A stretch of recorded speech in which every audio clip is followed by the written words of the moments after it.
Влегувањето на новите синџири маркети во земјава ќе придонесе за намалување на цените. Вице-премиерот и министер за транспорт и врски Александар Николовски вели дека владата прави се за да го олесни процесот, особено во делот на забрзување на носењето урбанистички планови и дозволи за градба на деловни објекти.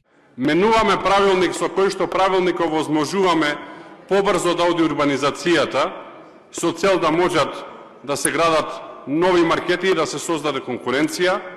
Еве имаме најава веќе од 2 големи ланци, Лидл и Шпаро веќе се тука. Општинските власти во целост ја поддржуваат идејата за правилникот. Според градоначалникот на општина Ѓорче Петров Александар Стојковски, овој проблем е присутен из цела Македонија. Поради долгите и макотрпни процедури за завршување на постапката се губило многу време и се менували интересите со што страдале граѓаните. Во прилог на сите општини би оделе било каков тип на измени со кои што овие процеси би се забрзале.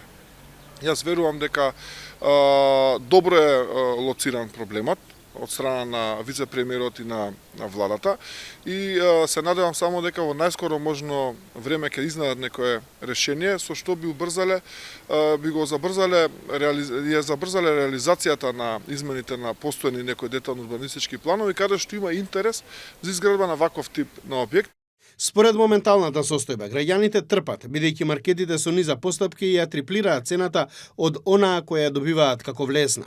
Владата очекува дека новите синџири Лидл и Шпар ќе донесат пониски цени и ќе ја потикнат конкуренцијата. Овие маркетиве кои што ќе влегуваат носат поевтини цени, затоа што сега не е јас, Комисија за заштита на конкуренција кажа дека има картелско здружување. Па се донесе законов, еве да слушне и министерот за економија, за добри трговски практики, почнеа да регистрираат PR агенции и маркетинг агенции надвор од државава, па таму се ги тераат производителите да се рекламираат. И затоа ги правиме овие измени.